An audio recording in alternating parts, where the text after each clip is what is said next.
Okay, praise the lord, హల్లెలూయా.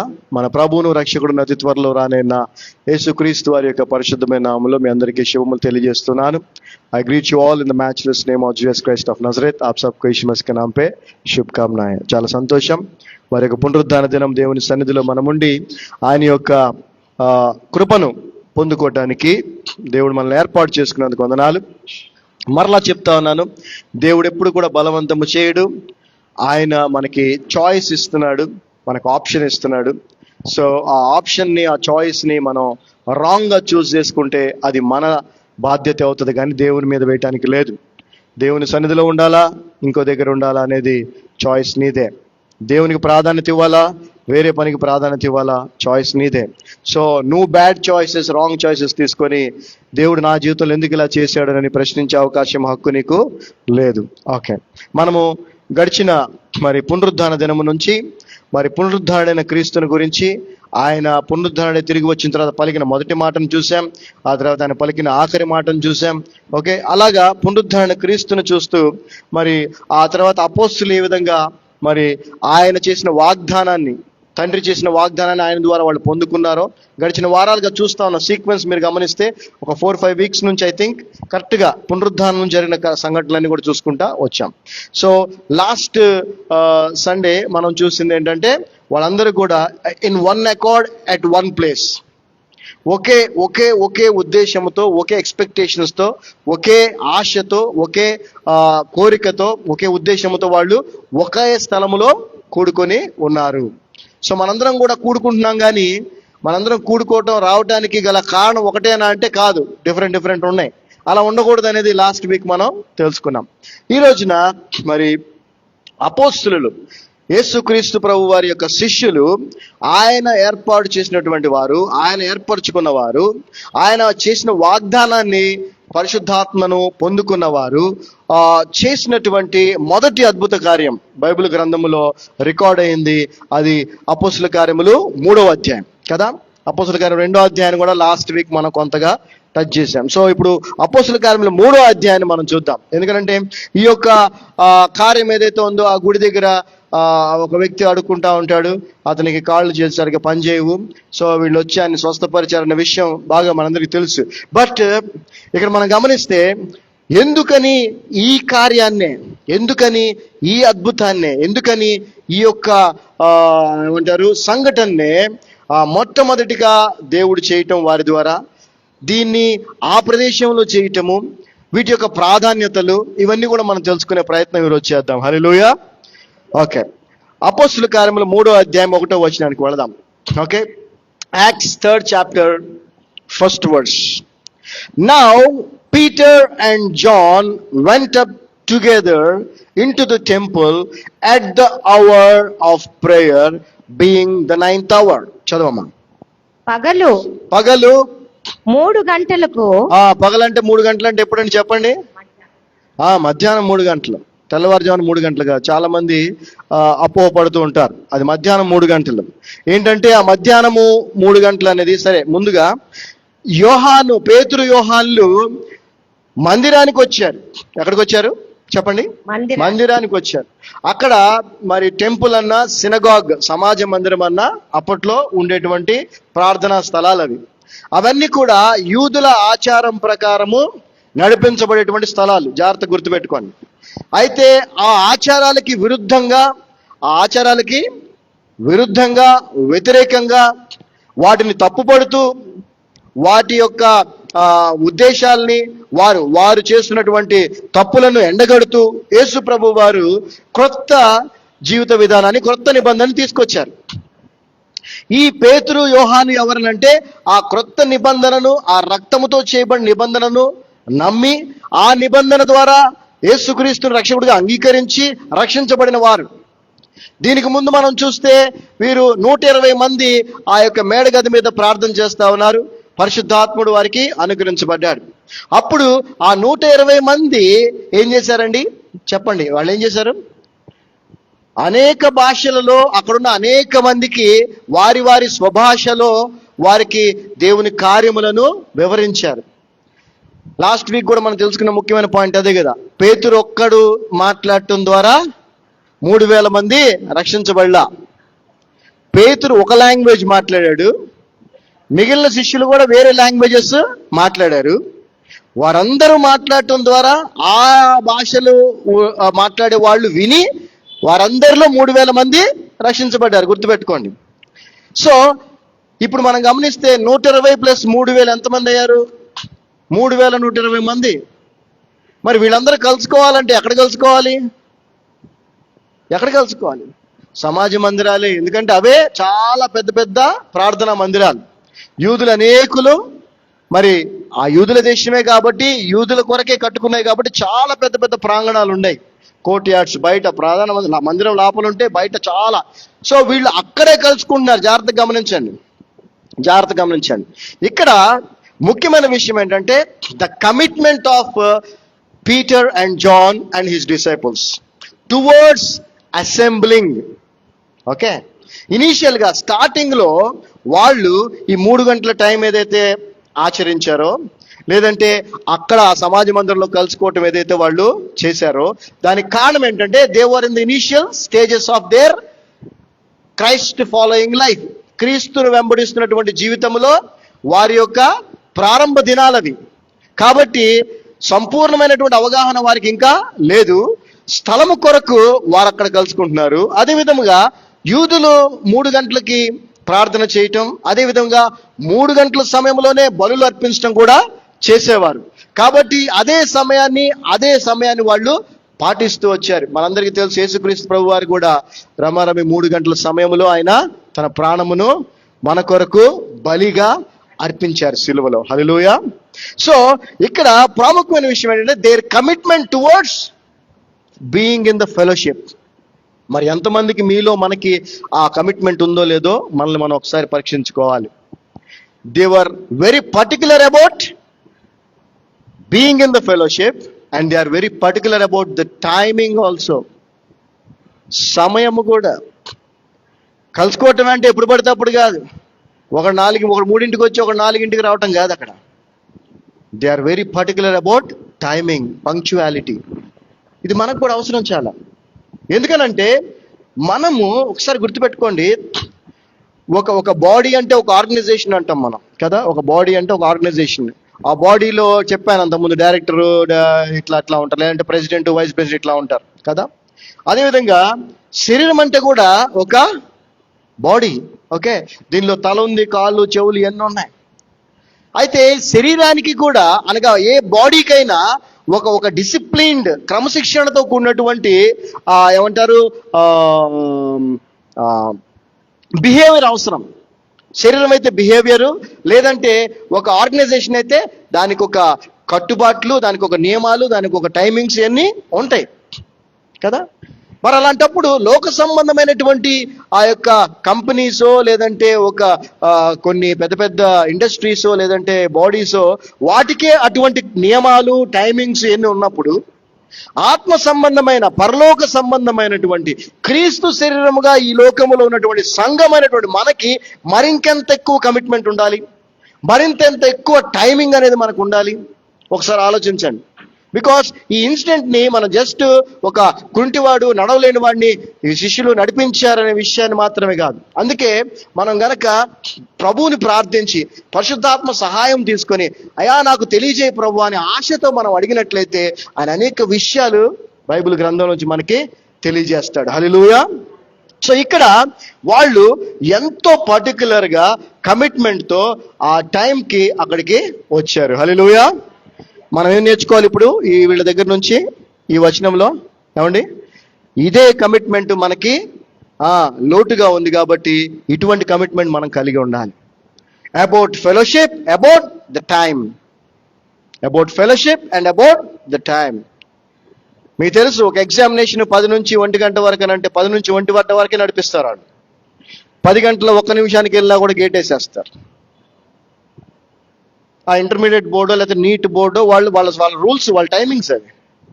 అదేవిధంగా మనము కూడా ఆ విధమైనటువంటి పర్టికులర్ కమిట్మెంట్ టువర్డ్స్ ఫెలోషిప్ మీద, అదేవిధంగా ఆ టైమింగ్ విషయంలో కూడా మనం కలిగి ఉండాలి. అయితే ఇంకో గొప్ప విషయం చెప్తున్నాను వినండి.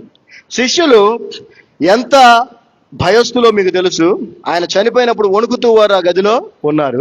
అయితే ఎప్పుడైతే పరిశుద్ధాత్మతో నింపబడిన తర్వాత వారు లేచి ఎంత ధైర్యముగా వచ్చిన యూదులు ఎంతమంది అయితే ఉన్నారో ఆ సమయంలో అక్కడ వారందరితో ఎంత ధైర్యంగా దేవుని కార్యాలు వివరించారో మనం చూసాం కదా. అంతేకాదు వారితో చెప్పారు డైరెక్ట్ గా, మీరే ఆ యేసుని చంపారు అని ఎంతో ధైర్యంగా మాట్లాడారు. ఇక్కడ నెక్స్ట్ లెవెల్ ఆఫ్ కరేజ్ అనాలి దీన్ని. ఇంకా చెప్పాలంటే పినకల్ ఆఫ్ కరేజ్ అనాలి దీన్ని. పినకల్ ఆఫ్ కరేజ్ అని ఎందుకు అంటున్నానంటే, యూదులకు వ్యతిరేకముగా ఉన్నటువంటి, యూదుల ఆచారాలకు పద్ధతులకు వ్యతిరేకముగా ఉన్నటువంటి ఈ క్రైస్తవ విశ్వాసం ఏదైతే ఉందో దాన్ని వీళ్ళు ఎక్కడ సహవాసంగా కూడుకుంటున్నారు అని అంటే ఆ యూదుల సమాజ మందిరంలోనే. ఎంత ధైర్యం ఉండాలండి? వాళ్లే కదా యేసుప్రభుని చంపింది. సో వీళ్ళకి ఎంత ధైర్యమో చూడండి. దాన్ని పినకల్ ఆఫ్ కరేజ్ అనొచ్చు దీన్ని. జస్ట్ ఊరికి ఉదాహరణకి చెప్తున్నాను, ఎగ్జాంపుల్. దయచేసి లైవ్ లో చూసే వాళ్ళు కూడా దీన్ని ఎవరు కూడా తప్పుగా తీసుకోకండి, ఎందుకనంటే ముందుగా చెప్పాలి, నా బాధ్యత. ఉదాహరణ కోసం చెప్తున్నాను. అనేకులు క్రైస్తవ విశ్వాసులు ఈ రోజున తెలుసు మనందరికీ, హిందూ ధర్మం నుంచి క్రైస్తవంలోనికి వచ్చిన వాళ్ళు ఎంతో మంది ఉన్నారు కదా. సో ఈ రోజున పరిస్థితి ప్రకారం మనం చూస్తే ఒక గవర్నమెంట్ జీవోనే ఉంది. ఏంటనంటే హిందూ ఆలయాలు ఏవైతే ఉంటాయో వాటికి పరిసర ప్రాంతాల్లో ఈ క్రిస్టియన్ యాక్టివిటీస్ కానీ ఇవేమి జరగకూడదని ఒక ఇదే ఉంది. మీరు ఒక ఏరియాలో ఉన్నటువంటి హైందవులుగా ఉన్నటువంటి మీరు కొంతమంది, ఉదాహరణ చెప్తాను, ఎగ్జాంపుల్ మాత్రమే, దయచేసి దీన్ని గమనించాలి, ఎగ్జాంపుల్ మాత్రమే. ఆ సమాజం, ఆ కాలనీలో, ఆ ఏరియాలో ఉన్నటువంటి హిందువులుగా ఉన్నటువంటి వారు కొంతమంది యేసు ప్రభు నమ్ముకొని వీళ్ళందరూ, ఉదాహరణ వినండి, వీళ్ళందరూ ప్రార్థన చేసుకోవాలి, కలుసుకోవాలి, వాక్యం చెప్పుకోవాలని ఆ గుడిలోకి వెళ్ళి ఆ గుడి ప్రాంగణంలో కూర్చొని ప్రార్థన చేసుకోవటం, వాక్యం చెప్పుకోవడం చేయగలరా? ఛాన్సే లేదు, చేయకూడదు కూడా యాక్చువల్గా. ఇక్కడ శిష్యుల యొక్క ధైర్యాన్ని గురించి మీకు చెప్తున్నాను, ఇక్కడ అర్థం చేసుకోండి. అంటే ఎవరైతే ప్రభువుని చంపారో, ఎవరైతే ఆ క్రీస్తు బోధలకి వ్యతిరేకంగా ఉన్నారో వారి యొక్క సమాజ మందిరంలో వీళ్ళు సంఘంగా కూడుకుంటున్నారు. గట్టిగా చెప్పలు కొడదాం వాళ్ళ కోసం. ఏమి ధైర్యం అండి! నాకు తెలిసి వీళ్ళు ప్రభువుని నమ్మటం, ప్రభువుని రక్షకుడిగా అంగీకరించడం, ఆ క్రొత్త నిబంధనను ఆచరించడం ఏదైతే ఉందో అది వాళ్ళకి ఎంతో కోపాన్ని కలిగించవచ్చు. కానీ ఇదేదైతే ఉందో ఇది వాళ్ళకి అసలు మామూలుగా అసలు ఏమంటారు, పిచ్చెక్కిచ్చేసి ఉంటుంది యూదులకి. ఏమండి, ఇందిరా బాబు వీళ్ళకి ఏదో లీడర్ అన్నాడు మనం చంపేసేసి అమ్మ పీడ వదిలిపోయిందంటే వీళ్ళేంటి అలా అని చెప్పి ఏమన్నా చేద్దామనంటే వీళ్ళు ఎంతమంది ఉన్నారు? దగ్గర 3000 మంది ఉన్నారు. గుర్తుపెట్టుకోండి, జాగ్రత్తగా గమనించండి, జాగ్రత్తగా. సో ఇక్కడ 3 విషయాలు మనం తెలుసుకోవాలి: the commitment of disciples, the timing of disciples and the pinnacle courage of disciples. Hallelujah! ఈ నిర్భయమైనటువంటి జీవితం మనకు ఉండాలండి. మీరు గమనించండి, ఒక ముస్లిం సహోదరుని మీరు చూసినట్లయితే తను ప్రేయర్ చేసే సమయం ఏదైతే నమాజ్ చేసే సమయం వస్తుందో అది ఎక్కడైనా పర్లేదు, రోడ్డు అయినా, ఫ్లైఓవర్ అయినా, ఎయిర్పోర్ట్ అయినా, ఎక్కడైనా ఏం చేస్తాడు? దాంతో సంబంధం లేదు, అతను ప్రేయర్ చేసుకోవాలి ఆ టైం. సో అతను చక్కగా కూర్చుంటాడు, ఆ నమాజ్ చేసుకుంటాడు. దట్ ఈజ్ అలాంటి కమిట్మెంట్ మనం కూడా కలిగి ఉండాలి. We should have that kind of commitment. మనకంటే ప్రార్థన అంటే అదంటే ఇదంటే అబ్బో ఎంత చులకనో లేదంటే ఎంత తక్కువ అంటే ఇక దాన్ని ఎంత నెగ్లిజిబుల్గా చూస్తాం మనం. కరేజ్ ఉండాలా. ఎంతమందిలో ఉన్నా నీకెవరన్నా ఫుడ్ ఆఫర్ చేశారు, ప్రార్థన చేసుకునే తినాలా. ఎందుకంటే దేవుడు మనకి ఇచ్చినటువంటి ఆ సిస్టమ్ అది, అవునా కదా? ఏం చేసినా ప్రార్థనతో చేయగలగాల. ఎంత ధైర్యం అండి ఇది! ఈ రోజున 90% క్రైస్తవులు ఎవరైతే ఉన్నారో వాళ్ళు కనీసం మేము క్రైస్తవులు అని చెప్పుకునే పరిస్థితిలో లేరు. వాళ్ళ సొంత ఏరియాలో, వాళ్ళ సొంత ఆఫీసుల్లో, వాళ్ళకి పనిచేసే దగ్గర. చెప్పండి, ఎట్లా క్రైస్తవులు అవుతామండి? మళ్ళీ గుర్తు చేస్తున్నాను, అంతియోకులో మొట్టమొదటిసారిగా శిష్యులు క్రైస్తవులను బడిరి అని రాయబడి ఉంది. శిష్యులను క్రైస్తవులుగా పిలిచారు, కానీ ఎవరిని పడితే వాళ్ళని కాదు. ఈరోజు నువ్వు శిష్యుడు అయితే, శిష్యురాలు అయితే, ఇటువంటి కమిట్మెంట్, ఇటువంటి కరేజ్ నువ్వు కలిగి ఉండాలి. ఇమాజిన్ చేసుకున్నారా నేను చెప్పిన విషయం? సమాజ మందిరంలో వీళ్ళు వెళ్ళి యేసు ప్రభువుని స్తుతిస్తూ ఆరాధిస్తూ ప్రార్థన చేయటం కానీ, వాక్యం షేర్ చేసుకోవటం కానీ చేశారు. ఎంత ధైర్యం, ఎంత ధైర్యం. So let's come to the second వర్స్కి వద్దాం. ఓకే, 2వ వచనం. And a certain man, lame from his mother's womb, was carried, whom they laid daily at the gate of the temple, which is called Beautiful, to ask alms to them that entered into the temple. చదవమా. పుట్టినది మొదలుకొని కుంటివాడైన ఒక మనుష్యుడు తన తల్లి గర్భములో ఉన్న దగ్గర నుంచి, తల్లి గర్భం నుంచి బయటకు వచ్చిన దగ్గర నుంచి అతడు కుంటివాడు, నడవలేడు. ఒక మనుష్యుడు మోసుకొని పోబడుచుండెను. చదవండి.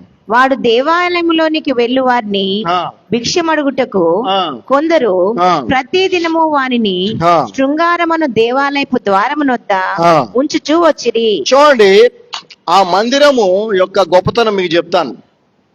అది ఎంత అద్భుతమైన కట్టడం అనంటే, ఆ యొక్క మందిరం యొక్క గేట్ ఉంది, ఆ గేటు పేరు బ్యూటిఫుల్ అంట. ఆ గేట్ పేరేంటి? బ్యూటిఫుల్. తెలుగులో ఏముందమ్మా? శృంగారము. అంటే ఎంతో అద్భుతమైన, ఎంతో చక్కటి దాని. ఆ గేటు చాలా పెద్ద సైజులో ఉండేది. అండ్ ఆ గేట్ని కొరింథియన్స్ బ్రాస్ అనేటువంటి స్పెషల్ మెటల్ అన్నమాట. ఆ మెటల్తో చేశారు, పెద్ద హ్యూజ్ గేట్. దాని మీద thick plates of gold and silver దాని మీద పెట్టుంది. అది తూర్పు వైపుకు ఉంటుంది. ఎప్పుడైతే సూర్యరశ్మి ఇట్లా పడుతుందో అది ఇట్లా మెరుస్తూ ఉంటుంది అనమాట. గోల్డ్, ఇమాజిన్ చేసుకోండి, గోల్డ్ అండ్ సిల్వర్తో చేసిన పెద్ద గేట్. దాని మీద సన్ లైట్ పడితే ఎట్లా ఉంటుందో. ఇప్పుడు గోల్డ్ కదా, అప్పుడు గోల్డ్ అంటే ఎంత ప్యూర్ కదా. సో అయితే ఆ గేట్ యొక్క ప్రత్యేకత మీకు చెప్తుంటే ఇక ఆ మందిరం గురించి ఆలోచించవచ్చు మీరు, ఎట్లా ఉంటుందో. ఆ గేట్ ఎలా ఉందంటే, ఇక లోపల ఎంత ఉంటుంది ఆ సమాజ మందిరం, దాని కథ అంటే.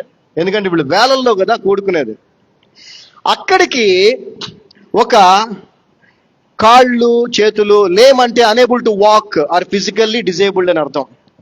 అటువంటి ఒక వ్యక్తిని రోజు కొంతమంది వచ్చి ఆ గేట్ దగ్గర కూర్చోబెడతారు. ఎందుకంటే ప్రార్థన కోసం వచ్చేవాళ్ళు ఎవరైతే ఆ మందిరానికి, ఆ టెంపుల్కి వస్తుంటారో వాళ్ళ దగ్గర వీడేం చేస్తుంటాడు? భిక్షాటన చేస్తూ ఉంటాడు, అడుక్కుంటూ ఉంటాడు. అయ్యా బాబు అని అంటే.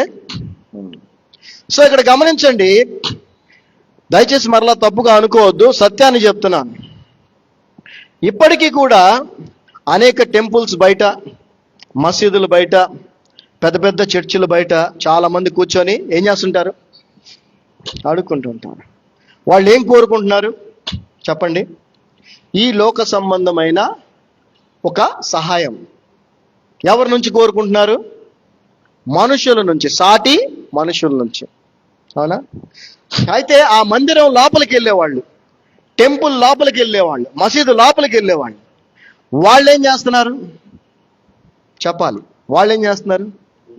వాళ్ళు కూడా అడుక్కుంటున్నారు. మీకు జాగ్రత్త గమనించే, తప్పుగా అనుకోవద్దు, సత్యం చెప్తున్న నా బాధ్యత, నేను చెప్తానే ఉంటా. ఈ బయటోడేమో వచ్చే వాళ్ళ మనుషుల దగ్గర ఎక్స్పెక్ట్ చేసి కూర్చొని రోజు అదే పని ఆడిది, రోజు పుట్టిన దగ్గర నుంచి అదే పని. ఈ మన క్రైస్తవులుగా పిలువబడే అనేకులు ఎవరైతే ఉన్నారో వీళ్ళు కూడా చర్చి లోపలికి వచ్చి వీళ్ళు చేస్తుంది ఏంటి? దేవుడి దగ్గర ఏమడుకుంటున్నారు? లోక సంబంధమైనవే, విచ్ ఇస్ అబ్సల్యూట్లీ రాంగ్. గుర్తుపెట్టుకోండి, లోక సంబంధమైనవేవి కూడా దేవుణ్ణి మనం అడగాల్సిన అవసరం లేదు, ఆయన ఆటోమేటిక్గా మనకి ఇచ్చేస్తాడు. గుర్తుపెట్టుకోండి, మీరు అడగక మునిపే మీ అక్కర్లు తండ్రికి తెలుసు అన్నాడు ప్రభు. అందుకే అడగమని ప్రార్థన నేర్పించాలి ఆయన. అర్థమవుతుందా? మీరు అడగక మునిపే మీ అక్కర్లు తండ్రికి తెలుసు. అక్కర్లు తెలిసిన తండ్రి తల్లి పిల్లలకి వాళ్ళు అడిగితేనే అన్నం పెడతారా? అడిగితేనే బట్టలు ఇస్తారా? అంటే ఇక్కడ మిస్పర్సెప్షన్ ఏం జరుగుతుందంటే, తప్పుడు ఆలోచన విధానం ఏంటంటే, ఆ బయట ఉన్న బెగ్గరికి లోపల కూర్చున్నటువంటి బిలీవర్కి తేడా లేదు. ఎందుకు రావాలి దేవుని మందిరానికి, ఎందుకు సమాజంగా కూడుకోవాలనేది బైబిల్లో ఉంది. అది ఆ ఉద్దేశంతో కాకుండా వేరే ఉద్దేశంతో వస్తే ఆ బెగ్గరికి మనకి తేడా లేదు. గుర్తుపెట్టుకోండి. First point. సెకండ్ పాయింట్, ఈ మనుషులు ఎవరైతే ఉన్నారో వీళ్ళు ఆ కుంటివాడిని పుట్టిన దగ్గర నుంచి, లేదంటే కొంచెం పెరిగిన దగ్గర నుంచి, నడవలేని స్థితిలో నుంచి తీసుకొస్తున్నారు. అతని వయసు మెన్షన్ చేసి లేదు, అట్ ది సేమ్ టైం అతని పేరు కూడా మెన్షన్ చేసి లేదు బైబిల్లో ఎక్కడ. కానీ వాళ్ళు కూడా తీసుకొస్తుంది దేనికోసం చెప్పాలి. మీరు ఎందుకు తెస్తున్నారు? వాళ్ళు కూడా చెప్పాలి. ఎందుకోసం ఇస్తున్నారు? అడుక్కోవడానికే. లోక సంబంధమైన విషయాల్లో వాడికి ఏదైనా హెల్ప్ చేస్తారు ఈ భక్తులు, లోపలికి వెళ్ళే భక్తులని తీసుకొచ్చి కూర్చోబెడుతున్నారు అంతే. వాడి జీవితంలో ఈ లోక సంబంధమైనటువంటి సహాయాన్నే కోరుకుంటున్నాడు, కానీ ఒక సూపర్ న్యాచురల్ మిరకిల్ వాడి జీవితంలో జరగాలని వాడు కోరుకుంటున్నాడా అంటే కోరుకోవట్లా. వారిని తీసుకొచ్చిన వాళ్ళు కూడా వాళ్ళ ఆశకి అలా ఏమీ లేదు. కేవలం ఈరోజు నిన్ను నువ్వు ఒకసారి పరీక్షించుకో, నువ్వు ఎందుకు వస్తున్నావు దేవుని మందిరానికి, రైట్? రెండవది, మనం గనక మార్కు సువార్త 2వ అధ్యాయానికి వెళ్తే, సమయం సరిపోవచ్చు కాబట్టి మీరు ఇంటికి రాసుకోండి, ఇంటికి వెళ్ళి చూసుకోండి. మార్కు సువార్త 2వ అధ్యాయములో పేతురు ఇల్లు. ఇక్కడ మనం ఏం చూస్తున్నాము? దేవాలయం చూస్తున్నాము. ఈ దేవాలయం యొక్క హంగు ఆర్భాటం ఎలా ఉందా అని అంటే, దాని గేటే ఎలా ఉందో మనం చెప్పాం. దాని గేటే ఎలా ఉంది? దాని పేరే బ్యూటిఫుల్. బ్రాస్తో చేసి థిక్ గోల్డ్ ప్లేట్స్తో కవర్ చేయబడినటువంటి గేటు. అక్కడికి ఇతన్ని దేనికి తెస్తున్నారు, ఎందుకు వస్తున్నాడో మనకు తెలుసు. ఇక్కడ మార్కు సువార్త 2వ అధ్యాయంలో చూస్తే, ఇక్కడ సీమోను పేతురు ఇంట్లో యేసు ప్రభు కూర్చొని బోధ చేస్తా ఉన్నాడు, అందరికి వాక్యం చెప్తా ఉన్నాడు. అక్కడికి కూడా ఒక పక్షవాయువు గల వ్యక్తిని 4 మోసుకొని వచ్చారు. హల్లెలూయా. ఇతన్ని మోసుకొని వస్తున్నారు కొన్ని సంవత్సరాలుగా. వాళ్ళు ఎందుకు మోసుకొని వస్తున్నారు? లోక సంబంధమైన అవసరాలు తీర్చబట్టం కోసం. అతన్ని మార్కు సువార్త 2వ అధ్యాయంలో ఆ 4 ఎవరైతే ఉన్నారో వాళ్ళు ఆ పక్షవాయువు గల వాడిని ఎందుకు మోసుకొచ్చారు చెప్పండి, మీరు చెప్పండి. Yes, that is the faith. That should be the difference. మనలో విశ్వాసుల్లో రావాల్సినటువంటి తేడా ఇదే రావాలి. ఈ మార్పు జరగాలి. ఎంతకాలం నువ్వు ఒక బెచ్చగాడిలాగా ఈ లోక సంబంధమైన కోరుకుంటూ అడుక్కుంటూ వాటి కోసం వస్తావు దేవుని మందిరానికి? ఒక అసాధారణమైనది, ఎవరు ఊహించనిది దేవుణ్ణి జీవితంలో చేయాలని ఎందుకు రావు? నువ్వు దేవుణ్ణి తక్కువ చేస్తున్నావు. దేవుని యొక్క శక్తి మీద నీకు నమ్మకం లేదు. దయచేసి గుర్తుపెట్టుకో, లోక సంబంధమైనటువంటి చిన్న చిన్న విషయాలు, ఈ సహాయాలు ఎవడైనా చేయగలడు. కానీ ఎవరు చేయలేనిది, మనుషులకి అసాధ్యమైనది చేయగలిగింది మాత్రమే యేసుప్రభు. ఆ మందిరం అంత సుందరంగా ఉంది, దాని గేటే అంత అందంగా ఉంది.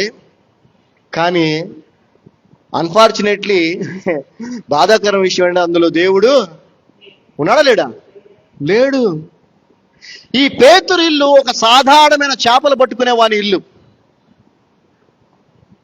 ఏమండి? ఒక సాధారణమైన చదువు ఏమి లేనటువంటి ఒక చేపలు పట్టుకునే వాని ఇల్లు. ఈ ఇల్లు ఎలా ఉండి ఉంటుంది? మీరు గనక చోజన్ అనేటువంటి ఒక సిరీస్ ఉంది, దయచేసి అది ఫ్రీ, అందరికీ ఫ్రీ. అబ్సల్యూట్గా ఎంత చక్కగా వాళ్ళు దాన్ని తీశారంటే ప్రభు యొక్క జీవితాన్ని గురించి ఆయన, మీరు చూడండి, తెలుగు ట్రాన్స్లేషన్ కూడా ఉండాలి. ప్రపంచం అన్ని భాషల్లో తీశారు అది. ఆ ఎపిసోడ్స్ అవుతానే ఉన్నాయి, జరుగుతానే ఉన్నాయి. ఆ వాళ్ళు ఎంత కళ్ళకు కట్టినట్టు అప్పట్లో 2000 సంవత్సరాల క్రితం ఆ పట్టణాలు ఎలా ఉండే, వాళ్ళ డ్రెస్సింగ్ ఎగ్జాక్ట్గా వాళ్ళు చేశారు. ఏం లేదు, రాయి మీద రాయి పెట్టినట్టుగా రాళ్ళు పెట్టి అట్టుంటది ఇల్లు, అంతే. ఆ ఇంట్లో ఎవరున్నారు అక్కడ గుర్తుపెట్టుకోనా. ఈరోజు మన వాళ్ళకి ఏం కావాలో తెలుసా? మన వాళ్ళకి ఏం కావాలి? విశ్వాసులకి చర్చ్ అంటే ఎట్టుండాలా? అసలు ఏం కట్టారు అసలు. కరుణాపురం పోతారు, కల్వరికి పోతారు, అటు పోతారు, ఇటు పోతారు. దేవుడు ప్రభు ఉండాలి. ప్రభు లేకుండా అది ఎంత అందంగా ఉన్నది, వ్యర్థం. ప్రభు ఉంటే, అందుకే ఆయన పశువుల పాకలు ఎందుకు పుట్టాడు తెలుసా? అది నిరూపించడానికే. ఆయన రాజు, రాజులకు రాజు, యూదులకు రాజుగా వచ్చాడు. మరి అలాంటప్పుడు ఆ యూదుల రాజు అయినటువంటి హేరోదు ప్యాలెస్ లో కదా పుట్టాలి. కానీ ఎందుకు పుట్టాడు ఆయన? ఎక్కడ పుట్టాడు? పశువుల పాకలో. అయితే ఆయన ఎక్కడున్నాడో అక్కడికే జ్ఞానులు వచ్చారు. హల్లెలూయా. ఆయన ఎక్కడున్నాడో అక్కడికే బంగారము, సాంబ్రాణి, బోళము వచ్చినాయి. ఆయన ఎక్కడున్నాడో అక్కడికే దేవదూతలు వచ్చారు. ఆయన ఎక్కడున్నాడో అక్కడికే ఆయన భక్తులందరూ కూడా వచ్చారు. ఆయన ఎక్కడున్నాడో అక్కడే ఆయన శక్తి, ఆయన కార్యాలు జరిగినాయి. హల్లెలూయా. అర్థమవుతుంది డిఫరెన్స్? ఇక్కడ యేసుప్రభు ఉన్నాడు, అక్కడ యేసుప్రభు. ఇక్కడికి ఇతన్ని యేసు ప్రభు మీద నమ్మకంతో విశ్వాసం తీసుకొచ్చారు. అక్కడ ఆ వ్యక్తిని మనుషుల నుంచి ఎక్స్పెక్ట్ చేస్తూ వచ్చారు. ఈ రోజున చాలా మంది క్రైస్తవులు అనకూడదు, విశ్వాసులుగా చెప్పుకునే వాళ్ళు యేసు ప్రభుని నమ్మి వెళ్ళట్లేదండి సంఘాలకి. ఆ పాస్టర్ గారు ప్రార్థన చేస్తే చెప్పండి, నీకు తెలుసు జరిగిద్దంట అంటే ఎవరి కోసం వెళ్తున్నారు తెలుసా? ఒక మనిషి నుంచి సహాయం. ప్రభువు మీద నమ్మకం, విశ్వాసం పెట్టుకోవాలన్న విషయం, ఆ ఇంగిత జ్ఞానం ఈ రోజున విశ్వాసులు అనబడే వాళ్ళకి లేదు. గుర్తుపెట్టుకోవాలి. సో ఇక్కడ ఈ 2 సంఘటనలు మనం పక్కపక్కన పెడితే వారి ఉద్దేశం వేరు, వీరి ఉద్దేశం వేరు. వీళ్ళు తీసుకొచ్చింది మనుషుల దగ్గర సహాయం కోసం, వాళ్ళు అతన్ని తీసుకొచ్చింది, పక్షవాయు గల అతన్ని తీసుకొచ్చింది దేనికోసం? ఎవరి దగ్గర నుంచి? యేసుక్రీస్తు ప్రభు నుంచి సహాయం కోసం. వీడికి ఏదో పాపం అప్పుడు అంతా ఇప్పుడంతా ఏదో వస్తుంది, బతుకుతున్నాడు అంతే. కానీ ఎవరినైతే యేసు ప్రభు దగ్గరికి తీసుకొచ్చారో అతని స్నేహితులు 4, అతని జీవితమే మారిపోయింది. హల్లెలూయా. మొదటిగా ఏం చేశాడు ప్రభువు? అతని పాపములను క్షమించాడు. తర్వాత లేచి నీ పరిపెత్తుకొని నడువు అనగానే అతను వెంటనే లేచి నడిచాడు. హల్లెలూయా. మీకు డిఫరెన్స్ అర్థమైందా? సో మీ జీవితంలో ఏం కావాలి? మీ జీవితంలో ఏ రోజుకి ఆ రోజు అవసరాలు ఏవైతున్నాయో అవి తీర్చబట్టడం కోసం మనుషుల మీద ఆధారపడుతూ, లేదంటే దేవుని మీద ఆధారపడుతూ వాటి కోసం జీవిస్తారా? లేదంటే రక్షణ అనేటువంటి అనుభవం, అంటే దేవుని కుటుంబ సభ్యురాలుగా అయ్యేటువంటి అవకాశం. యేసుప్రభువును రక్షకుడిగా అంగీకరించేటువంటి వారు దేవుని కుటుంబ సభ్యులు, దేవుని పిల్లలు. అలా రక్షకుడిగా అంగీకరించకుండా ఈ బెగ్గర్ లాగా ఏదో ఇది కావాలి అది కావాలని వచ్చిపోయేలాగా క్రైస్తవులందరూ అట్లాగే ఉన్నారు. క్రైస్తవులు అనబడే వాళ్ళందరూ అట్లా ఉన్నంత కాలం నీ జీవితంలో ఆ యొక్క అసాధారణమైన మార్పు జరగదు. నీ జీవితం అలాగే ఉంటుంది. ఏదో బతుకుతున్నావు అంటే బతుకుతున్నావు వీడిలాగే, ఆ బెగ్గర్ లాగే. అలా కాదు, నా జీవితం కంప్లీట్గా మారిపోవాలి. ఇప్పుడున్నట్టు కాదు, అద్భుతంగా మారిపోవాలి. అలా మారటం ద్వారా నేను ఆ ప్రభుకి సాక్షిగా ఉండాలి అని నువ్వు కోరుకున్నట్లయితే నువ్వు రావాల్సింది ఎవరి దగ్గరికి? యేసు ప్రభు దగ్గరికి. హల్లెలూయా. యేసు ప్రభు ఉన్న చోటికి రావాలి. యేసు ప్రభువు నిజమైన శరీరముగా ఉన్నటువంటి స్థలానికి నువ్వు రావాలి. ఈ రోజున బాధాకరమైన విషయం ఏంటంటే, వేల మంది, లక్షల మంది కట్టడాలు చూసి, వాటి రూపం చూసి, వాటి సౌందర్యం చూసి ఆ ప్రదేశాలకి వెళ్తున్నారే తప్ప ప్రభు ఎక్కడున్నాడు? ప్రభు ఎక్కడున్నాడంటే, ఆది యందు వాక్యం ఉండను, వాక్యము దేవుని వద్ద ఉండను, వాక్యము ఆ వాక్యం కూడా ఇది క్రీస్తు బోధ, అపోస్తుల బోధ. ఆ వాక్యం ఉన్న చోటే ప్రభు ఉన్నాడు, గుర్తుపెట్టుకోండి. మన మధ్యలో ఉన్నాడు ప్రభు. హల్లెలూయా. నేను ఖచ్చితంగా విశ్వాసంతో దేవుని కృపను బట్టి ధైర్యంగా చెప్పగలను, మన దగ్గర ప్రభు ఉన్నాడు. ఎందుకనంటే మన దగ్గర ఆయన వాక్యము, క్రీస్తు బోధ ఉన్నది. హల్లెలూయా.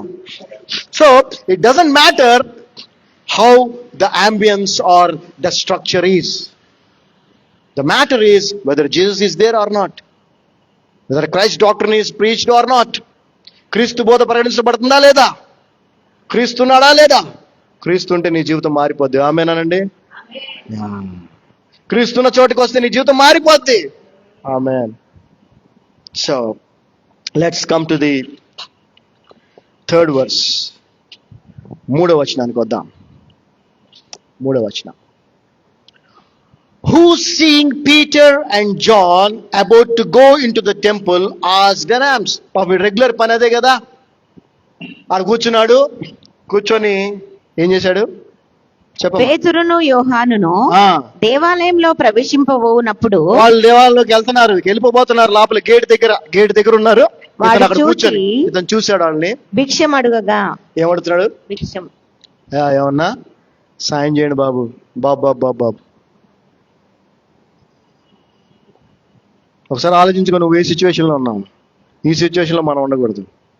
అక్కడ మార్కు సువార్త 2వ అధ్యాయంలో మనం చూస్తే దే డిడ్ంట్ ఆస్క్ ఎనీథింగ్. యేసుప్రభుతో ఏం మాట్లాడలేదు, ఏం అడగలేదు. వాళ్ళు ఎంతో కష్టపడి వాడిని మోసుకొని ఆ ఇంటి దగ్గర తీసుకొచ్చారు. ఆ ఇంటికి తీసుకొస్తే లోపలికి వెళ్ళడానికి స్థలం లేదు, ఫుల్ జనం. ఎట్లా తీసుకెళ్లాలా? ఈయన మంచం మీద మోసుకొని తీసుకొచ్చారు, ఎట్లా తీసుకెళ్ళాలి లోపలికి? ఈ జనాలు మనం వెళ్ళటానికి కుదరదు. కానీ ఖచ్చితంగా ప్రభు దగ్గరికి అయితే తీసుకువెళ్ళాలి, ప్రభు దగ్గరికి అయితే వెళ్ళాలి నిర్ణయించుకున్నారు. ఇంటి పైకి ఎక్కారు, ఇంటి పైకి పిప్ప తీశారు. యేసు ప్రభు వారు ఎక్కడ కూర్చున్నారో అక్కడికి తాళ్లు పెట్టి ఆ మంచం మీద పడుకున్నటువంటి పక్షివాయు వాడిని నెమ్మదిగా కిందకి దింపారు. అక్కడ ఏం రాసి ఉంటుంది తెలుసా? మార్కు సువార్తలో సమయం సరిపోదు కాబట్టి మీరు ఇంటికి వెళ్ళి చదవండి. ఆయన వారి విశ్వాసమును చూచి, వాళ్ళొక్క మాట అడగల, అయ్యా ప్రభువా ఈయన బాగు చేయా, మా వాడిని బాగు చేయా అడగలా. అందుకే నేను ప్రతి ఒక్కరికి చెప్తా ఉంటాను, నువ్వు ఎంత కష్టపడి దేవుని సన్నిధికి వస్తావో అంత విశ్వాసం నీకున్నట్టు. అటువైపు నీకు ఒక ఇంపార్టెంట్ పని ఉండి, ఒక ₹1,00,00,000 లాభం వచ్చే పని ఉండొచ్చు. అది వద్దనుకో, నువ్వు రాగలిగితే. ఓపిక లేదు, శరీరంలో ఆరోగ్యం లేదు, సత్తువ లేదు, జ్వరము లేకపోతే ఇంకో బలహీనత. అదే బలహీనతతో, అదే నిస్సత్తుతో, అదే చేతగాని చేత కాలేదు అక్క, చేత కాలేదన్న, పీక బాగలేదు, అదే బాగలేని స్థితిలో డాక్టర్ దగ్గరికి వెళ్తున్నావు కదా. వెళ్తున్నావా లేదా? సిగ్గు లేకుండా వెళ్తావు. ఆ పాయింట్ ఏంటో తెలుసా? You are not trusting that the Lord Jesus is there here. ఎక్కడ 2-3 ఆయన నామంలో కూడుకుంటారో అక్కడ ప్రభు ఉంటాడని చెప్పిన వాగ్దానాన్ని నువ్వు నమ్మట్లేదు. వాళ్ళు నమ్మారు, నమ్మి అతన్ని తీసుకొచ్చాడు. ఎంత కష్టపడి అతన్ని తీసుకొచ్చాడో అంత కష్టాన్ని ప్రభు ఏం చూశాడు? అంత విశ్వాసంగా చూశాడు. అంత విశ్వాసంగా చూశాడు. ఒకసారి మేము ఒక ప్రేయర్ మీటింగ్కి వెళ్ళాలి. అది మా జీవితాన్ని మార్చినటువంటి సంఘటన. 2011లో ఒక ప్రేయర్ మీటింగ్కి వెళ్ళాలి. అప్పుడు జాబ్ రిమైన్ చేశాను, సేవ చేయాలని. డబ్బులు లేవు మా దగ్గర. రూపాయలు చిల్లర చూస్తే ₹10 కూడా లేవు. బండిలో పెట్రోల్ చూసాం, యాక్టివాలో ఏం కనిపించట్లా. అంటే కార్పొరేటర్లో కొంచెం ఏదో ఉండుంటుంది అంతే. మేము 16 కిలోమీటర్లు వెళ్ళాలి ప్రేయర్ మీటింగ్కి. ప్రార్థన చేసుకున్నాం, ప్రభువా మేము మీటింగ్కి వెళ్ళకుండా అయితే ఉండలేము, ఖచ్చితంగా వెళ్ళాల్సిందే, మేము బయలుదేరుతాం, నీ ఇష్టం, నువ్వు తీసుకెళ్ళగలిగితే తీసుకెళ్ళు, లేదంటే ఎక్కడ ఆగిపోతే అక్కడి నుంచి నడుచుకుంటున్నా వెళ్ళి వస్తామని బయలుదేరాం. 32 కిలోమీటర్ల పెట్రోల్ లేకుండా మేము యాక్టివాలో ప్రయాణం చేసాం. హల్లెలూయా.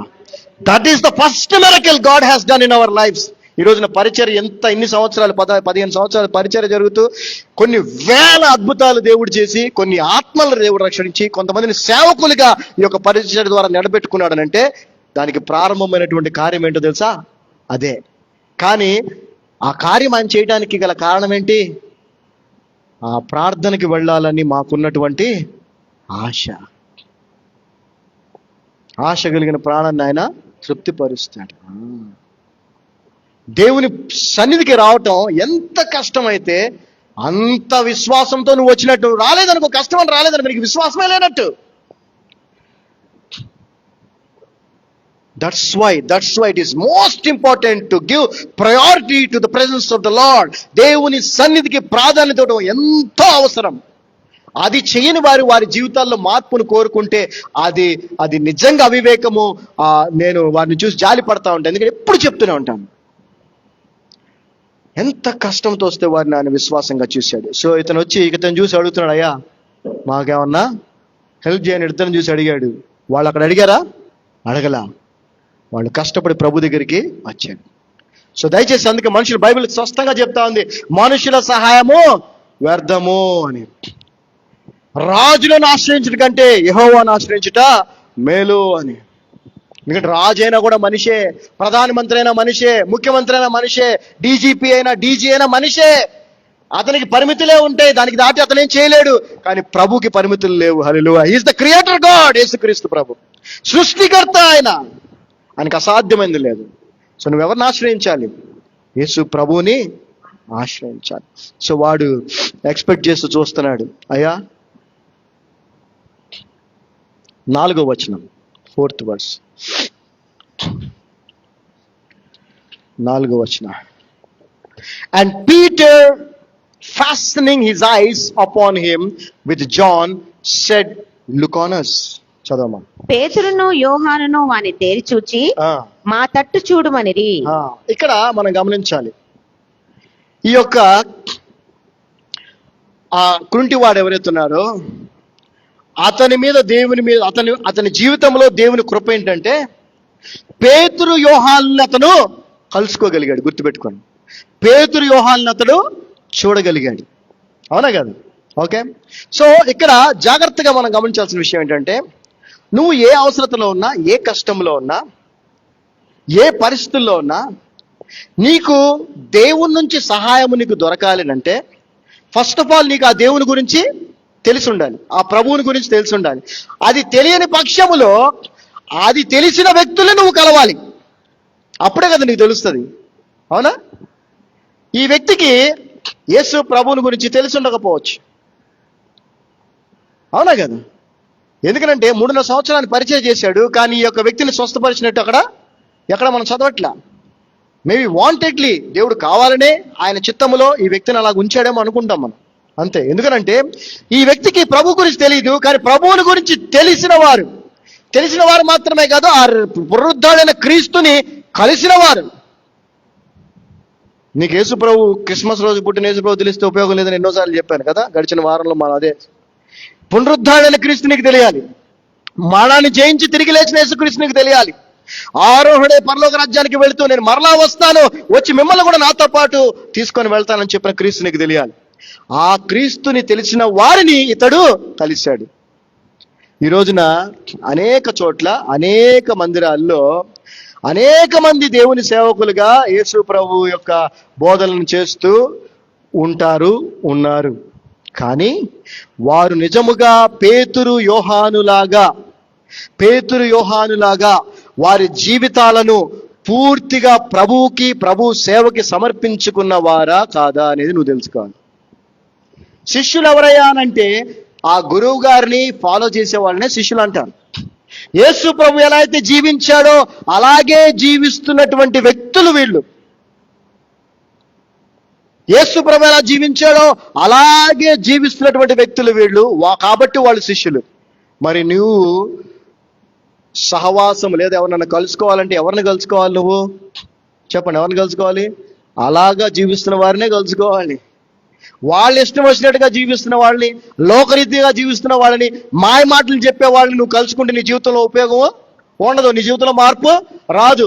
ఎక్కడేసిన గొంగలు అక్కడేలాగా ఉంటావు, అడుక్కునే వాళ్ళగా అక్కడే ఉంటావు. ఎప్పుడైతే నీవు యేసుక్రీస్తు ప్రభువుని రక్షకుడిగా అంగీకరించి ఆయన పునరుద్ధాన శక్తిని ఎరిగి ఆయనను ప్రకటించడమే, ఆయనకు సాక్షిగా జీవించడమే వారి జీవిత లక్ష్యంగా పెట్టుకుని జీవిస్తున్న వారు నువ్వు కలుసుకుంటావో అప్పుడు నీ జీవితంలో మార్పు జరుగుద్ది. అప్పుడు దాకా నీ జీవితంలో మార్పు జరగదు. ఎందుకనంటే ఫెలోషిప్ మ్యాటర్స్. సామెతల గ్రంథము 13వ అధ్యాయం 20వ వచనం ఒకసారి చూడండి.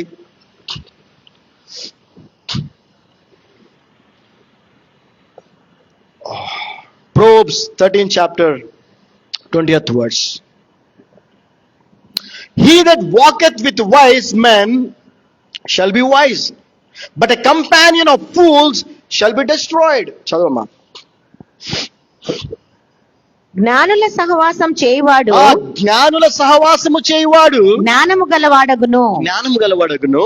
మూర్ఖుల సహవాసము చేయువాడు అజ్ఞానుల సహవాసం చేయవాడు, మూర్ఖుల సహవాసం చేయవాడు చెడిపోవును. పాడైపోతాడు. సో చర్చ్ ఎక్కడైనా చర్చే, ఎక్కడైనా వాక్యమే, ఎక్కడైనా ఒకటే అని చెప్పి పోతున్నారు జనాలు వేల మంది. No, it should be the church which preaches the doctrine of Christ alone. క్రీస్తు బోధన మాత్రమే బోధించేటువంటి, ప్రకటించేటువంటి సంఘమైనప్పుడే నీవు నిజముగా క్రీస్తుని కలుసుకుంటావు, నిజముగా క్రీస్తు శరీరంలో భాగముగా ఉంటావు. అలా కాకుండా తప్పుడు బోధలు, అబద్ధ బోధలు, లోకాశలు నేర్పించి లోక సంబంధం వాటికి నిన్ను తీసుకెళ్లేటువంటి ఆ సహవాసంలో ఉంటే నీ జీవితము ఏమైపోద్ది? నాశనం అయిపోద్ది, పాడైపోద్ది. అంతిమంగా జరిగేది అదే. You'll go to hell, you'll end up in హెల్. ఈ లోక సంబంధమైన విషయాలు పక్కన పెడితే యుల్ ఎండ్ అప్ ఇన్ హెల్. మరి మీ చాయిస్ మీదే. అందుకే చాయిస్ మీకే ఇస్తూ ఉంటాడు దేవుడు ఎప్పుడు కూడా. కానీ బాధాకరమైన విషయం ఏంటంటే, బైబిల్లో చెప్పబడినట్టుగా జనులు హితబోధన సహింపక, అనగా క్రీస్తు బోధన సహింపక, మంచి వాక్యాన్ని, క్రీస్తు వాక్యాన్ని, అపోస్తుల బోధన సహింపక, అది వద్దనుకొని దురద చెవులు గలవారి తమ స్వకీయ దురాశలకు అనుకూలమైన బోధకులను తమ కోసం పోగు చేసుకొని సత్యమునకు చెవినీయక కల్పనా కథల వైపు మొగ్గు చూపు కాలము వచ్చును అని రాయబడింది. కాబట్టి అదే జరుగుతుంది. కాబట్టి దాని గురించి, వాళ్ళ గురించి మనకు అనవసరం. మనం ఎలా ఉన్నామో జాగ్రత్తగా చూసుకోవాలి. సో ఇక్కడ యేసు ప్రభువుని గురించి నీకు తెలియాలి అంటే ఎవరో ఒకళ్ళు ఆయన గురించి తెలిసిన వాడు నీకు చెప్పాలి. ఆ తర్వాత యేసు ప్రభువుని నువ్వు తెలుసుకోవాలంటే వ్యక్తిగతంగా నువ్వు ఆ ప్రభుతో ఏం చేయాలి? సహవాసం. నేను ఒకళ్ళ గురించి నీకు చెప్పొచ్చు, అప్పుడు వాళ్ళ గురించి నీకు తెలుస్తుంది. కానీ ఆ వ్యక్తితోనే నువ్వు ఫ్రెండ్షిప్ చేసి, నువ్వు ఫెలోషిప్ చేసి, ఆ వ్యక్తితో నువ్వు కలిసి నువ్వు ప్రయాణం చేసావు అనుకో జీవితంలో, ఆ వ్యక్తి నీకు తెలుస్తాడు. అవునా? అందుకే ఒక సండే ఒక వాక్య భాగం చెప్పడం జరిగింది. ఇక్కడ ఏమంటే, do you know about Jesus or do you know Jesus? నీకు యేసు ప్రభు గురించి తెలుసా, యేసు ప్రభు తెలుసా? There is a difference. అవునా కదా? మోడీ గారి గురించి నాకు తెలుసు, కానీ మోడీ గారు నాకు తెలియదు. అవునా కదా? అంతేనా? ఈ రోజు నా చాలా మంది బిలీవర్స్ పరిస్థితి అంటే యేసు ప్రభు గురించి తెలుసు, యేసు ప్రభు తెలియదు. యేసు ప్రభు తెలియాలంటే you should have personal relation. యేసు ప్రభు గురించి తెలియాలంటే ఎవరో ఒకళ్ళు నీకు ఖచ్చితంగా చెప్పాలి. ఆ చెప్పే వ్యక్తి యేసు ప్రభు శిష్యుడైనప్పుడు నీ జీవితంలో మార్పు వస్తుంది. గుర్తుపెట్టుకో. ఆ చెప్పే వ్యక్తి ఈ లోక సంబంధమైన ఆశలు కలిగినటువంటి తప్పుడు బోధకుడు, తప్పుడు ప్రవక్త లాంటి వాడు అయ్యాడు అనుకో, నీ జీవితం గుడ్డివాళ్ళకి ద్రోవ చూపించినట్టు అందరూ కలిసి వెళ్ళి ఎక్కడ పడతారు? గుంటలో పడతారు. So you should be very careful about from whom you are knowing about Jesus, and how that person, how that disciple of Christ, how that servant of God, Lord God is guiding you to meet Jesus. యేసు ప్రభు గురించి నీకు చెప్పడమే కాదు, యేసు ప్రభుకి నీకు ఆ యొక్క relationship ని ఆ వ్యక్తి బిల్డ్ చేయాలి. ఏదున్నా నా ద్వారే అనే ధోరణిలోనే ఈ రోజునంతా కూడా ఉన్నారు జనాలు. నో, నీకు ప్రభువుతో ఆ యొక్క కనెక్టివిటీ అవసరమని నీకు చెప్పి నిన్ను ప్రభువుకి అనుసంధానము చేయాలి. చేసినప్పుడు నువ్వు ప్రభువుని తెలుసుకుంటావు. అప్పటి వరకు ప్రభువు గురించే తెలుసుకుంటావు. సో ఇక్కడ మనం చూస్తే, ఇక్కడ ఈ వ్యక్తి యొక్క కృప, ఈ వ్యక్తి మీద దేవుడికున్న కృప ఏంటంటే, ఈ వ్యక్తి శిష్యులను కలిశాడు. అప్పుడు పేతురు అన్నాడు, లుక్ ఆన్ us, మా వైపు చూడు అన్నాడు. ఇతను చూసాయా బాబు బాబు బాబు అంటే మా వైపు చూడు అన్నాడు. ఇక్కడ ఈ యొక్క మాటకి చాలా అర్థం ఉంది. మా వైపు చూడు, మమ్మల్ని చూడు అని అంటున్నాడు. మమ్మల్ని చూడు అంటున్నాడు. ఎందుకు ఈ మాట అన్నాడు? ఈ మాట యొక్క ప్రత్యేకత ఏంటో మనం ఇప్పుడు 5వ వచనంలో మనం చూద్దాం. And he gave heed unto them, expecting to receive something of them. So ఇప్పుడు అడుగుతున్నవాడు ఏమనంటే ఇటు చూడరా మా వైపు చూడంటే చూడమంటే వీడి ఎక్స్పెక్టేషన్ ఏముంటది? వెంటనే ఏదో ఒకటి జేబులోంచి దేంట్లోంచి తీసి ఇస్తారేమని ఎంతో ఆశగా, ఎంతో శ్రద్ధగా, ఎంతో ఆశతో మా వైపు చూడడానికి కానీ ఇటు చక్కగా కళ్ళు ఇట్లా తేరబెట్టి చూస్తున్నాడు. ఏమైనా ఇస్తారేమో. అయితే మనం 6వ వచనం మనం చూసినట్లయితే దెన్ పీటర్ సెడ్, ఈ మాట అండర్లైన్ చేసుకొని పెట్టుకోండి. Then Peter said, silver and gold have I none. చదవమ్మా. అంతట పేతురు, వెండి బంగారములు నా యొద్ద లేవు. చాలు. ఏమండి, ఆ గేట్ దేంతో చేసింది చెప్పానుగా? దేంతో చేసింది? బ్రాస్ మెటల్, కొరింథియన్ బ్రాస్ తో చేశారు. దాని మీద thick gold and silver metal plates పెట్టి ఉన్నాయి. పేతురు అంటున్న మాట జాగ్రత్త గమనించాలి. టు కాంట్రాస్ట్, ఆ గేట్ ఎలా ఉందండి, లోపల మందిరం ఎట్లా ఉంటుంది ఆలోచన. ఇతను ఏమన్నాడు తెలుసా? నా దగ్గర వెండి బంగారము. ఏ సేవకుడు చెప్పగలడు ఈ మాట? ఏ సేవకుడు చెప్పగలడు ఈరోజు ఈ మాట? చెప్పనా? ఇప్పుడున్న టాప్ మోస్ట్ సాతాను బోధకులు ఎవరైతే ఉన్నారో వాళ్ళందరూ ఒకప్పుడు ఈ స్థితిలో ఉన్నవాళ్ళే. జాగ్రత్త గమనించండి. వాళ్ళందరూ ఒకప్పుడు ఈ స్థితిలో, వెండి బంగారాలు ఏం వాళ్ళ దగ్గర లేవు. కానీ ఈరోజు వాళ్ళు ఎక్కడున్నారు తెలుసా? వాళ్ళు ఒక దగ్గర నుంచి ఇంకో దగ్గరికి వెళ్ళడానికి ఒక 4 కోట్ల రూపాయల ఖరీదైన కారులో ప్రయాణం చేసే స్టేజ్లో వాళ్ళు ఉన్నారు. ఏమండి, ఈ పేతురు యోహాన్లు అటువంటి స్టేజ్కి ఎప్పుడైనా వెళ్ళారా? జాగ్రత్త గమనించాలి. శిష్యులు ఎప్పుడైనా అటువంటి స్టేజ్కి వెళ్ళారా? చెప్పండి, వెళ్ళారా? చెప్పాలి. వెళ్ళారా? వెళ్ళలేదా? వెళ్ళలేదు. ఎందుకంటే వాళ్ళు క్రీస్తుని వెంబడిస్తున్న వాళ్ళు, లోకాన్ని వెంబడిస్తున్న వాళ్ళు కాదు, సాతాన్ని వెంబడిస్తున్న వాళ్ళు కాదు, లోకాశలు కలిగి ఉన్న వాళ్ళు కాదు వాళ్ళు. దయచేసి డిఫరెన్స్ గుర్తుపెట్టుకోండి. ఈరోజు చూస్తే కొంతమంది సేవకులను చూస్తే ఆ సేవకుడా లేదా రియల్ ఎస్టేట్ వ్యాపారం అన్న డౌట్ వస్తుంది. అంతంత బంగారం వేసుకొని తిరిగే వాళ్ళు కూడా ఉన్నారు సేవకులు. కొంతమంది ఏమో బంగారాలు ఏమి వేసుకోరు, కానీ ఆ ఏమి లేవండి మా దగ్గర అన్నట్టుగా లక్షల రూపాయల సూట్లను, కోట్ల రూపాయల కారులో తిరుగుతూ ఉంటారు. వాళ్ళని చూసి వీళ్ళు వెళ్తున్నారు. దేనికోసం వెళ్తున్నారు? వాళ్ళలాగా వీళ్ళకి కూడా కావాలనే. కానీ పేతురు అంటున్నాడు, మా దగ్గర వెండి బంగారము లేదు. ఆ గేటుకు ఉంది వెండి బంగారం. ఆ చర్చిలో ఉండొచ్చు 4 కోట్ల సౌండ్ సిస్టమ్ ఉండొచ్చు, ఒక 100 కోట్లు పెట్టి కట్టి ఉండొచ్చు. కానీ క్రీస్తు లేకపోతే అది వ్యర్థం. వాళ్ళ దగ్గర ఏముందంట? చదవండి. అంతట పేతురు, వెండి బంగారములు నా యొద్ద లేవు, కానీ but such as I have give I the. నా దగ్గర ఏముంది అదే నీకు ఇస్తానయ్యా. వెండి బంగారం అయితే నా దగ్గర లేదు, కానీ నా దగ్గర వాటితో కనీసం పోల్చుకోవడానికి కూడా వీళ్ళంతో గొప్పది నా దగ్గర ఉంది. నా దగ్గర కూడా ఉంది. నేను చెప్తున్నాను. మీ దగ్గర కూడా ఉందా? ఉంది. ఎస్, మీ దగ్గర కూడా ఉంది. ఏముంది చూడండి. In the name of Jesus Christ of Nazareth rise and walk. Hallelujah. అంతట పేతురు, వెండి బంగారములు నా యొద్ద లేవు, కానీ నాకు కలిగినదే నీకు ఇచ్చుచున్నాను. నజరేయుడైన యేసుక్రీస్తు నామమున నడవమని చెప్పెను. ఏంటండి? నా దగ్గర ఉన్నదే నీకు ఇస్తున్నాను అన్నాడు కదా. ఏంటది చెప్పండి. దేవుని శక్తి, ఇంకా చెప్పాలి. యేసు ప్రభు, ఇంకా చెప్పాలి. ఎస్, యేసు క్రీస్తు ప్రభు మీద ఉన్న విశ్వాసాన్ని నీకు ఇస్తున్నా అన్నాడు. ఏమన్నాడు తెలుసా? అందుకనే నా దగ్గర వెండి బంగారం లేదు, కానీ నా దగ్గర ఉన్నదే నీకు ఇస్తాను అని నజరేయుడైన యేసుక్రీస్తు నామములో లేచి నడువు. ఒకవేళ నడకపోతే ఈయన మాట అన్నాడండి. ఈయనే కాదుగా, 3ంటికి ఆ టైంకి ప్రేయర్కి ఎంతమంది వెళ్తుంటారు? ఒకసారి ఇమాజిన్ చేయండి ఆ సిచ్యువేషన్. ఇంకా చాలా మంది కూడా ఉంటారు కదా, హడావుడికి లోపలికి వెళ్ళిపోవాలి, టైం అయిపోతుందని. లేట్ అయిన వాళ్ళు వీళ్ళందరూ, ఇంకా పెద్దలు ముందు వెళ్ళిపోవాలి. వెళ్ళిపోతారు. ఈ కాన్వర్సేషన్ వింటా ఉంటారు కదా, ఇతను అడగటం, నా మా దగ్గర బంగారం ఏం లేదయ్యా కానీ మా దగ్గర ఉంది మీకు ఇస్తాం, నజరేయుడైన యేసుక్రీస్తు నామములో లేచినాడు అన్నాడు. ఒకవేళ అతను లేచి నడవకపోతే పరిస్థితి ఏంటి? చెప్పండి. ఏముందో తెలుసా వీళ్ళ దగ్గర? నేను ఎప్పుడు చెప్తా ఉంటాను, యేసుక్రీస్తు ప్రభు కలిగి ఉన్న విశ్వాసం వీళ్ళ దగ్గర ఉంది.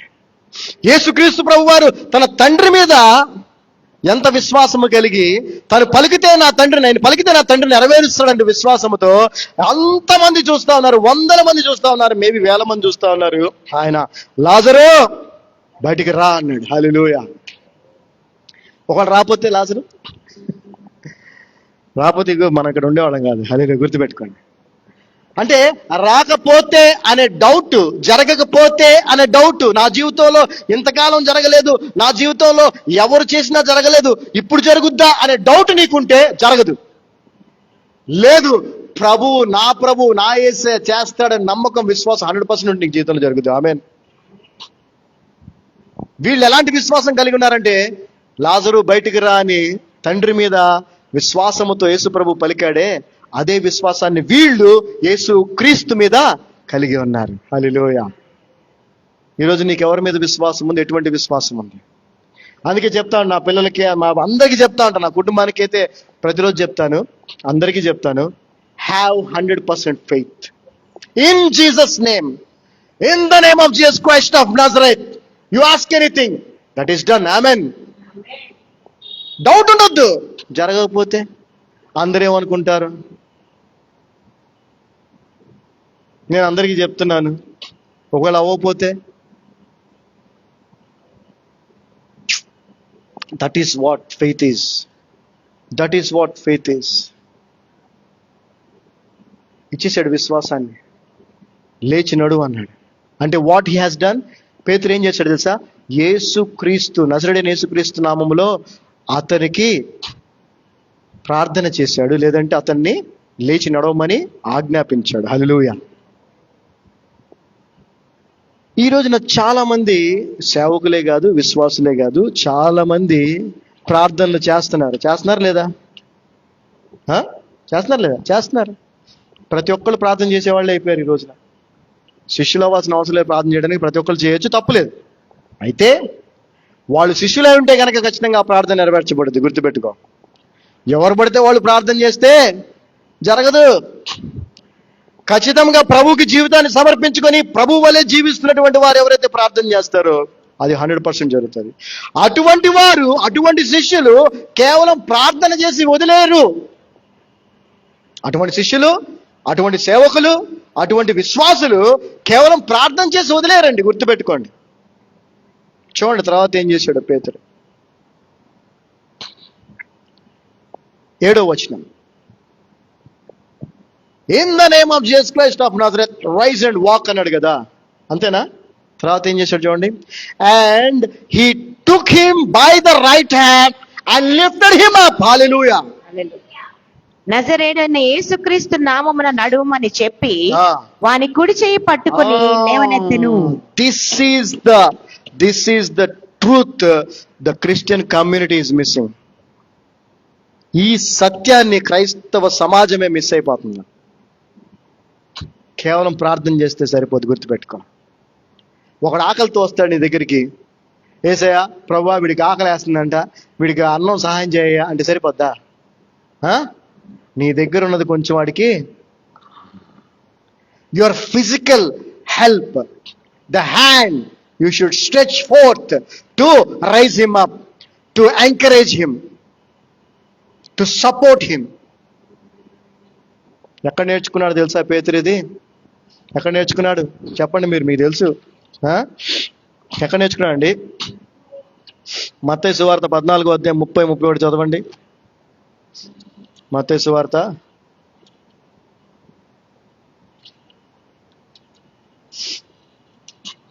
14వ అధ్యాయం 30-31. యేసు ప్రభు పేతుర్ని దా అని పిలిచాడు. యేసు ప్రభు నీళ్ళ మీద నడుచుకుంటూ వచ్చాడు. పేతురు అన్నాయా నేను కూడా నీలాగా నీళ్ళ మీద నడవాలనుంది, నన్ను నడిపించు ప్రభు అంటే, ప్రభు అన్నాడు రా అన్నాడు. పేతురు పడవలోంచి కాళ్ళు పెట్టాడు నీళ్ల మీదకి, సముద్రములో నీళ్ల మీదకి నడవటానికి. చక్కగా నడుస్తున్నాడు ప్రభు వైపు, బాగానే ఉంది. కానీ 30వ వచనం చదవండి. But when he saw the wind boisterous, he was afraid, and beginning to sink, he cried, saying, Lord, save me. గాలిని And immediately Jesus stretched forth his hand and caught him. Hallelujah. చదవమ్మా. గాలిని చూచి గాలిని చూచి భయపడి మునిపోసాగి ప్రభువా నన్ను రక్షించుమని కేకలు వేసెను. పేతురు కేక వేసెను. వెంటనే యేసు చెయ్యి చాపి, ఏమండి, లాజరు బయటికి రా అంటే సమాధిలో నుంచి 3 రోజుల తర్వాత 4వ రోజు బయటకు వచ్చేసిందా? వచ్చాడా లేదా? పేతురు మునిపోతాడు, ప్రభువా సహాయం చేయ అంటే, పేతురు పైకి రా అంటే పైకి వచ్చాడా? వస్తాడా రాడా? మునిపోయాడు, పైకి రా అంటే వస్తాడా రాడా? కానీ ప్రభు ఏం చేశాడు? చెయ్యి ఇచ్చి పట్టుకొని, ప్రభుకి అవసరం లేదా పని చేయాల్సిన అవసరం లేదు, కానీ he set an example for us to not only just pray but to give hand to support and help. Suggestions ఇవ్వటం కాదు, సలహాలు ఇవ్వటం కాదు, ప్రార్థన చేయటం మాత్రమే కాదు, నీ వల్ల అయిన సహాయం నువ్వు ఇమ్మీడియట్ గా చేయాలి. This is where the Christian community is failing. చాలా చోట్ల నేను చూస్తూ ఉంటాను, ఏమనంటే helping hands are better than praying lips అని. ఏమనుంటది? Helping hands are better than praying lips అని ఉంటుంది. అది రాంగ్ స్టేట్మెంట్. యాక్చువల్గా రాంగ్ స్టేట్మెంట్. రైట్ స్టేట్మెంట్ ఏంటంటే praying lips with helping hands is the best. ఏంటండి? Praying lips with the helping hand is the best. ప్రార్థన చేసే పెదవులతో పాటు సహాయం చేసే చెయ్యి ఉందే, అది అత్యంత విలువైనది. ప్రార్థన లేకుండా ఉట్టి సహాయం చేస్తే ఎంతకాలం చేస్తావు? ఎంతకాలం చేస్తావు?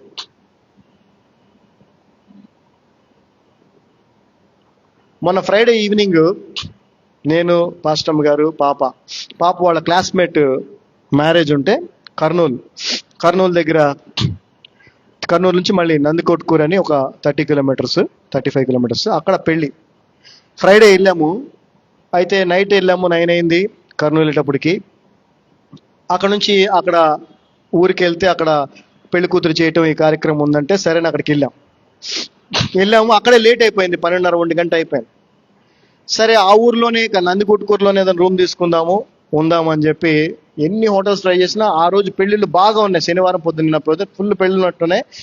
ఎక్కడ ఏసీ కాదు, నాన్ ఏసీ కాదు, సార్ ఫోన్ చేయగానే రూమ్స్ లేవు సార్ అని పెట్టేస్తున్నారు. అది పరిస్థితి. కర్నూలులో బాబు ఇక్కడ ఫోన్ చేశాను, నాన్న కర్నూలులో ఏమైనా రూమ్స్ దొరుకుతాయేమో, ఓయో అట్లా చూడనానంటే ఎక్కడ రూమ్స్ లేవు. సరే నాకు అనిపించింది, సరేలే నందికొట్కూరులో కూడా కొంతమంది సేవకులు ఉంటారు, ఎన్నో చర్చిలు ఉంటాయి కదా, ఓ సేవకులు ఆన్లైన్లో సెర్చ్ చేశాను, నందికొట్కూరు చర్చెస్ అని కొడితే ఫోన్ నెంబర్ ఉన్న చర్చి ఒకటే వచ్చింది. చాలా చర్చి పేర్లు వచ్చినాయి, కానీ ఫోన్ నెంబర్ ఉన్న చర్చి ఒకటే వచ్చింది. అది చాలా పెద్ద ఆర్గనైజేషన్ సంబంధించింది. చెప్తే వాళ్ళు ఫీల్ అవుతారు కాబట్టి చెప్పండి. చాలా పెద్ద ఆర్గనైజేషన్ అది. ఓకే, ఆ చర్చి ఫోన్ నెంబర్ ఉంది. దానికి ఫోన్ చేస్తే ఒక అబ్బాయి ఎత్తాడు, నాది ట్రూ కాలర్లో పేరు వస్తుంది కదా, నాన్న చెప్పండి అన్న, ప్రైజ్ లార్డ్ అన్నా అన్నాడు. నాన్న ఏం లేదు నాన్న, ఇట్లా నేను పాస్టమ్ గారు ఇట్లా పెళ్లి కోసం వచ్చాము, రూమ్స్ ఏం దొరకట్లేదు, సరే మన చర్చిది ఏదన్నా అంటే, అన్న ఓ చిన్న హెల్ప్ చేయండి, నేను పాస్టర్ గారి నెంబర్ ఇస్తానన్నా. ఆయన ఈ ఏరియా మొత్తానికి పెద్ద ఇన్ఛార్జ్, మీరు అర్థం చేసుకోండి, చాలా పెద్ద డినామినేషన్ అది. ఓకే, పెద్ద ఇన్ఛార్జ్ అన్న, నేను నెంబర్ ఇచ్చానని చెప్పాకండి, ఆయన నెంబర్ ఇస్తే ఆయన ఫోన్ చేయండి. ఆయన అనుకుంటే ఎంతసేపు అన్న, పెద్ద ఆర్గనైజేషన్ అది, ఎంతసేపు అన్నాను. సరే ఆయన నెంబర్ ఇచ్చాడు. ఆ నెంబర్కి ఫోన్ చేసి ఆయన ఫోన్ ఎత్తారు. చెప్పాను, సో అండ్ సో ఇది పరిస్థితి, మాకేం పెద్ద అకామిడేషన్ అట్లేం అవసరం లేదు, జస్ట్ ఎక్కడ చిన్న స్థలం ఉంటే చాలు, నైట్ జస్ట్ పడుకొని పొద్దున వెళ్ళిపోవడం అని అంటే, ఒక నిమిషం టైం ఇవ్వండి పాస్టర్ గారు అన్నాడు. అయిపోయిన తర్వాత ఆయన మళ్ళీ కాల్ బ్యాక్ చేసి పాస్టర్ గారు ఇది కమ్యూనిటీ హాల్ ఒకటి ఉందండి, అది అంత నీట్గా ఉండదు, అయినా మీరు ఎక్కడైనా పర్లేదన్నారు కాబట్టి ఆ కీస్ ఎవరి దగ్గర ఉంటే అతనికి కాల్ చేసి అతను ఫోన్ ఎత్తట్లేదు అని. ఓ పని చేయండి పాస్టర్ గారు, బెటర్ ఏంటంటే మీరు ఇక్కడ నుంచి ఒక 30 కిలోమీటర్స్ అయితే కర్నూలు ఉంటుంది, కర్నూలులో మీకు రూమ్స్ దొరుకుతాయి అని చెప్పాడు. థ్యాంక్ యూ సో మచ్ అండి అని. అది మనకు తెలీదా? అక్కడ కూడా దొరకట్లేదని చేసింది. బట్ ఎనీవే ఆయన మంచి సలహా ఇచ్చి పెట్టేశాడు. నా జీవితంలో ఇప్పటి వరకు మహాదేవుని యేసుక్రీస్తు కృపను బట్టి ఎన్ని వందలు అనకూడదు కానీ మినిమం 50 to 100 పీపుల్కి ఎన్నిసార్లు ఎవరో తెలియకుండా ఇక్కడ ఆశ్రయం ఇచ్చి ఉంటామో మీకు తెలియదు, మాకు తెలుసు. దేవుని కృపను బట్టి సేవకులకు కూడా ఫోన్ చేసి అయ్యా ఇట్లా వచ్చాము అని అంటే వచ్చేయండి. వేరే మీటింగ్లో ఎక్కడైనా కలిస్తే కూడా అక్కడ వెళ్ళి అయ్యా పాస్టర్ గారు ఇది పరిస్థితి అంటే వచ్చే మా ఇంటికి రండి, రేపు పొద్దున కానీ చూసుకోవచ్చు. విజయ్ గ్లోరీ గారు సాక్ష్యం చెప్పారు కదా, అవును గారు అక్కడ పని జాబ్ చేస్తున్నారు, ఇక్కడ పడుతుంది. ఇది అందరికి ఏం చెప్తాను తెలుసా, ఇది మీ ఇల్లే అనుకోండి అని చెప్తాను. సో జస్ట్ సలహాలు ఇవ్వటానికో, సజెషన్స్ ఇవ్వటానికో, ప్రార్థన చేయటానికో మాత్రమే క్రైస్తవులు కాదు. మన వల్ల అయిన సహాయము చేయటమే క్రైస్తవ్యం. ప్రభు నిన్ను వలె నీ పొరుగువాన్ని. అదే ఆ పాస్టర్ గారి బ్రదరో, ఆ పాస్టర్ గారి వైఫ్ వాళ్ళ బ్రదరో వచ్చి ఇది పరిస్థితి అంటే ఆ పరిస్థితి చెప్పాల్సిన అవసరం లేదు. వాళ్ళకి అన్ని సపరీలు అయిపోతాయి, అన్ని చూస్తారు, అన్ని అరేంజ్మెంట్ చేస్తారు. ఎందుకు చెప్తున్నా అంటే ఆయన తప్పట్టు నా ఉద్దేశం కాదు. ఎలా ఉన్నారో ఒకసారి చూడండి. ఆ పాస్టరేట్ ఆ ఏరియా మొత్తం ఆయన ఇన్ఛార్జ్ మొత్తానికి. అంటే ఆయనకు ఒక సపరేట్ పాస్టరేట్ ఉంటుంది, అంటే ఒక పెద్ద బంగ్లా ఉంటుంది ఆయనకి. తెలుసు కదా మీకు, పెద్ద డినామినేషన్స్లో డినామినేషన్ చెప్తే ఆయన కూడా తెలిసిపోద్ది. అందుకే చెప్పట్లా. బ్యాప్టిస్టా, సిఎస్ఐ, లూథరన్ అందుకే చెప్పట్లేదు. సో అర్థం చేసుకోండి, just praying for others is not enough. You should do your best to support them immediately. ఎప్పుడో కాదు, చూద్దాంలే బ్రదర్, ఓకే కాదు, అప్పటికప్పుడే నువ్వు చేయగలిగిన సహాయాన్ని చెయ్యాలి. అది యేసుప్రభు నేర్పించింది.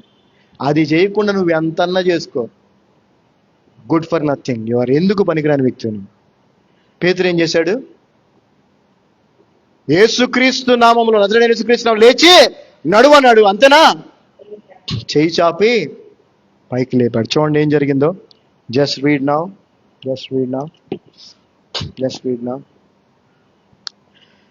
And he took him by the right hand and lifted him up, and immediately his feet and ankle bones received strength. Hallelujah. వాని కుడి చేయి పట్టుకొని లేవనెత్తను. వెంటనే వాని పాదములను చీలమండలును బలము పొందెను. వాడు దిగ్గున and he stood up and walked and entered with them into the temple, walking and leaping and praising God. Hallelujah. చదవమ్మా. వాడు దిగ్గున లేచి నిలిచి నడిచెను. నడుచుచు గంతులు వేయుచు దేవుని స్తుతించుచు వారితో కూడా దేవాలయంలోనికి వెళ్ళెను. ఎప్పుడైతే నిజముగా యేసుక్రీస్తుకు జీవితాన్ని సమర్పించుకొని ఆయన వలె జీవిస్తున్నటువంటి శిష్యుల వంటి సేవకులను నువ్వు కలుసుకుంటావో, నీ జీవితంలో కూడా ఇటువంటి అసాధారణమైనటువంటి మార్పు, చేంజ్ జరుగుద్ది. అంతేకాదు, నీవు వారితో పాటుగా పరలోక రాజ్యంలోనికి ప్రవేశిస్తావు. హల్లెలూయా. అలా కాకుండా ఈ లోక సంబంధమైన వ్యక్తులు నువ్వు కలుసుకొని లోక ఆశలతో, లోక సుఖభోగాలతో అనుభవిస్తూ క్రీస్తు బోధకు విరోధంగా జీవిస్తున్నటువంటి సేవకులు అనబడేటువంటి వాళ్ళతో నువ్వు కలిసి వెళ్తే ఎక్కడికి వెళ్తారో తెలుసా? ప్రభు అన్నాడు, మీరెవరో నాకు తెలియదు.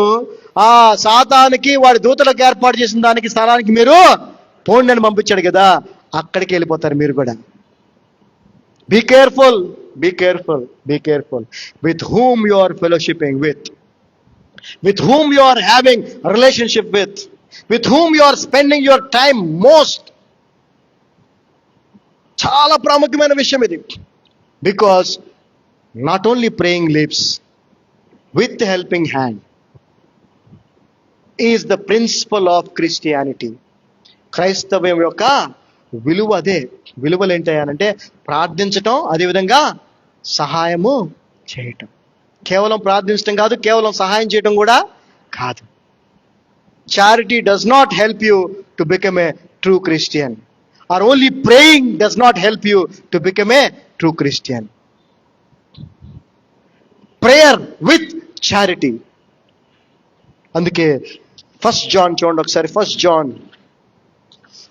John 3rd chapter 18th verse. First John, మొదటి యోహాను రాసిన మొదటి పత్రిక 3వ అధ్యాయము 18వ వచనం. మై లిటిల్ చిల్డ్రన్,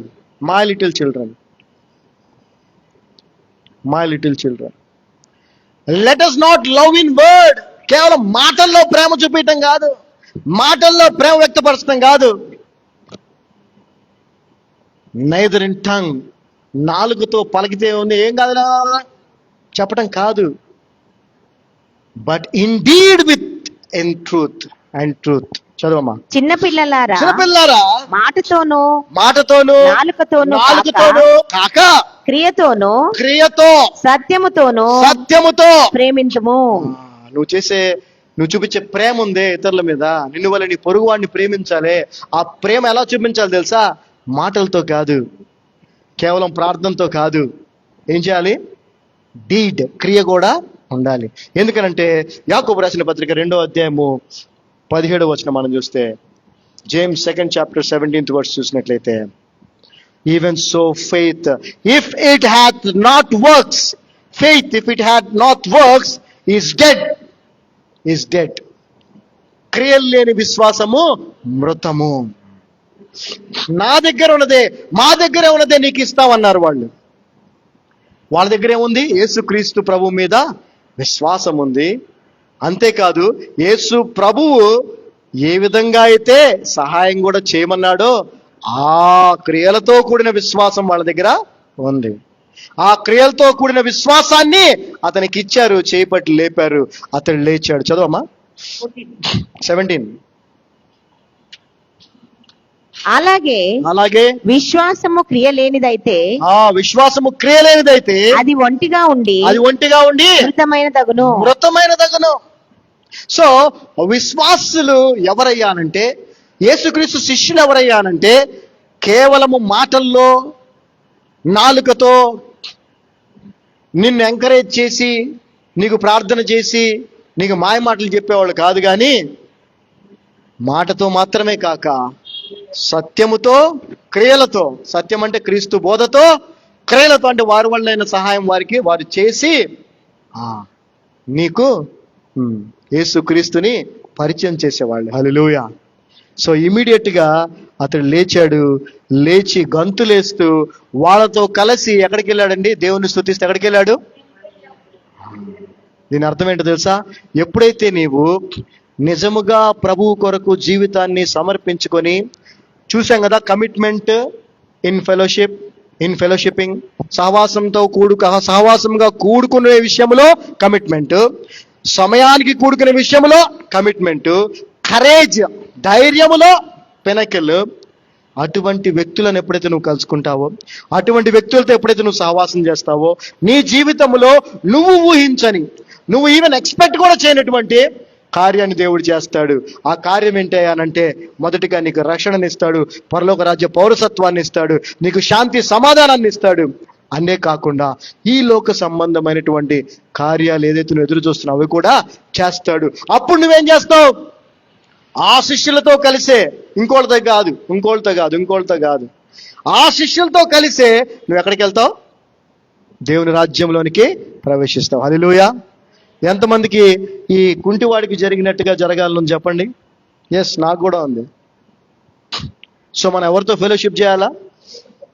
యేసు ప్రభువుతో వ్యక్తిగతంగా మన సహవాసము, యేసు ప్రభువుకి శిష్యులుగా జీవిస్తున్న వారితో సహవాసం చేస్తే, ఆ ప్రభువు నుంచి వారి ద్వారా, ఆ ప్రభువు నుంచి మరియు వారి ద్వారా కూడా మనకు అటువంటి విశ్వాసమే కలిగి, మన జీవితంలో ఊహించని కార్యాలు జరిగి మనం ఏం చేస్తాం? ఆయన ఏం చేశాడు? గంతులేస్తూ దేవుణ్ణి మహిమపరుస్తూ వాళ్ళతో కలిసి, మళ్ళీ మన చర్చే ఉంది, మన చర్చి కొన్ని వేల మంది వచ్చింటారు, అవునా? ఆ వేల మంది అందరికి జీవితాల్లో దేవుడు కార్యం చేశాడు. వాళ్ళు గంతులేసుకుంటూ వెళ్ళిపోయాడు మళ్ళీ వాళ్ళ పాత జీవితాల్లోనికి, పాత విగ్రహారాధనకి, పాత పనులన్నిటికీ వెళ్ళిపోయారు. మళ్ళీ వాళ్ళ బతుకులు ఎలా ఉంటాయో వాళ్ళకి తెలుసు, డెస్టినేషన్ హెల్ మనకు తెలుసు ఆ విషయం. బట్ ఎవరైతే ఆ శిష్యులతోనే, ఎవరితో ప్రభువుని ఎవరి ద్వారా తెలుసుకున్నారో వాళ్ళతోనే ఉండి, వాళ్ళతోనే ప్రయాణం చేసి, వాళ్ళతోనే మనం ఎక్కడికి వెళ్ళాలి. సో ఫైనల్గా మీరు నేను మనందరం కూడా ఆ శిష్యుల వలె ఉండాలి. సంఘానికి వచ్చిన వారే కాదు, సంఘం బయట కానీ ఎక్కడ కానీ ఎవరు ఏ కష్టములో కనిపించినా మీరేం చేయాలి? ఏం చేయాలి చెప్పండి? వారి కొరకు ప్రార్థన చేయాలి, వారికి మీ వల్ల అయిన సహాయము కూడా చేయాలి. ఎప్పుడు? ఇమ్మీడియట్గా. ఒట్టి ప్రేయర్ చేసి పంపించటం కాదు. హల్లెలూయా. సో ఈ డిఫరెన్స్ అర్థమైంది కదా. ఆ మందిరం గేట్ ఎట్టా ఉందో చూసారుగా. ఇక్కడ ప్రభు ఉన్న స్థలం రాళ్ళ మీద రాళ్ళు పెట్టి చిన్న పాక. ఎందుకనంటే ఆ పైన కప్పు ఇప్పు తీశారని దాని అర్థం ఏంటి? It's temporary structure. కానీ సమాజ మందిరం మామూలు టెంపరీ స్ట్రక్చర్. అది పెద్ద కట్టడం. అది ఆ టెంపుల్ పెద్ద కట్టడం. అది అటు తీయటానికి కుదరదు. యేసుప్రభు అన్నాడు, దీన్ని 3 రోజుల్లో పడగొట్టి మరలా తిరిగి కడతానంటేనే వాళ్ళు ఆశ్చర్యపోయాడు. అది ఏమో 56 సంవత్సరాలు కట్టాము, 3 రోజులు పడగొడతాను, 3 కడతా అంటున్నాడు ఏంటి అనుకున్నారు వాళ్ళు. అంటే ఎంత కట్టడం ఆలోచించండి అది. కానీ ఇక్కడ జస్ట్ పెంకులు పీకితే కిందంతా కనిపించింది హోలు. కానీ అక్కడ ఎవరున్నారు? యేసుప్రభు. సో నువ్వు వచ్చే ఉద్దేశం, నువ్వు దేవునికి సన్నిధికి వచ్చే ఉద్దేశం ఏదైతే ఉందో అది మార్చుకో. చిన్న లోక సంబంధం వాటిని ఎక్స్పెక్ట్ చేయబాక, అడగద్దు. అది దేవుడు ఎలాగో చేస్తాడు. అసాధారణమైన అడుగు ఏంటో తెలుసా? అయ్యా నీలాగా నేను జీవించాలయ్యా, నీకు సాక్షిగా జీవించాలయ్యా, నీకు మహిమకరంగా జీవించాలయ్యా, అవసరమైతే నీ కొరకు హతసాక్షిగా మరణించాలయ్యా, నాకు సహాయం చేయి ప్రభు. ఇవి అడగండి ప్రభుని. హల్లెలూయా. ఎందుకంటే ఇవే అత్యంత విలువైనవి, గొప్పవి. ఆమేన్. అర్థమైందా? ఈ యొక్క 3వ అధ్యాయంలో మొదటి అద్భుత కార్యము ఏది? శారీరక సంబంధమైన మిరకిల్ ఏదైతే ప్రభు చేశాడో, ప్రభు శిష్యులు చేశారో, దాని యొక్క అర్థం చూస్తే మనం ఎంత ఉందో చూసారా మనకి.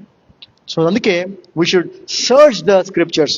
లేఖనములను పరిశోధించుడి అని రాశారు. చదవమని రాయిలా, చదివితే నీకు అర్థం కాదు. పరిశోధన చేయటం అంటే తెలుసుగా మీకు? ఎంతో క్షుణ్ణంగా పరిశీలించడం, తెలుసుకునే ప్రయత్నం చేయటం. ఆశ నీకుంటే ఖచ్చితంగా ప్రభువు రివీల్ చేస్తాడు. తర్వాత విషయాలు నెక్స్ట్ సండే ప్రభు చిత్తం అయితే మనం తెలుసుకుందాం. హల్లెలూయా.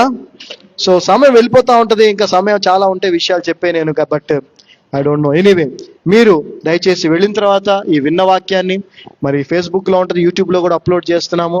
కాబట్టి మళ్ళీ వినండి. ఏమైనా డౌట్ ఉంటే మీ బైబిల్ పెట్టుకోండి, బుక్ పెట్టుకోండి, ధ్యానించండి. ఇంకొన్ని విషయాలు, ఇంకొన్ని సత్యాలు వాటిలోంచి ప్రభు మీకే తెలియజేస్తాడు. సో మీరు కూడా అనేకులకు చెప్పేవారిగా ఉండాలి. మీరు కూడా అనేక మందికి కొరకు ప్రార్థన చేసి వాళ్ళని బాగు చేసేవారిగా ఉండాలి. మీరు కూడా అనేక మందిని ప్రభు దగ్గర నడిపించేవారిగా ఉండాలి. మనందరం కూడా ఆయన శిష్యులుగా తయారవ్వాలి. హల్లెలూయా. ఆమేన్. అందరు లేచి నిలబడితే చిన్న ప్రార్థన చేసుకుందాం. తండ్రి, మీ యొక్క అపారమైన కృపను బట్టి వందనాలు. మీ కృప చేత, మీ ప్రణాళిక చొప్పున అయ్యా మా జీవితాల్లో ఎంతో ఎంతో ఎంతో కృపను అనుగ్రహించారు. ఈ రోజున సజీవులుగా మీ సన్నిధిలో మీ శరీర భాగముగా మేము కూడుకున్నామంటే అది కేవలం మీ కృప. తండ్రి, వాక్యం ద్వారా మాతో మాట్లాడినందుకు మీకు వందనాలు. అవును ప్రభువా, మేము ఎప్పుడు కూడా మరి నీ నుంచి, కేవలం నీ నుంచే ఆశించేవారిగా ఉండాలి. అవి కూడా లోక సంబంధమైన కాదు నాయన, ఆత్మ సంబంధమైన. పౌలు గారు అన్నారు, ప్రభువా యేసుక్రీస్తును కూర్చున్నటువంటి మహదేశ్వరమైన జ్ఞానాన్ని సంపాదించుకున్నటకు నేను సమస్తమును పెంటగా ఎంచుతున్నాను అన్నాడు. అంటే లోక సంబంధమైన పెంటగా చూశాడు ఆయన. ఎందుకంటే నిన్ను సంపాదించుకోవడానికి, నిన్ను గురించిన మహదైశ్వర్యమైన జ్ఞానాన్ని సంపాదించుకోవడానికి మేము కూడా అదే ఆశ కలిగి ఉన్నాం ప్రభువా. నీ సాక్షులుగా జీవించడానికి, నీకు మహిమకరంగా జీవించడానికి, నీ సువార్త ప్రకటించడానికి, నీ కొరకు ఆత్మలు రక్షించడానికి, నీ రాజ్య స్థాపన చేయడానికి మమ్మల్ని వాడుకో ప్రభువా.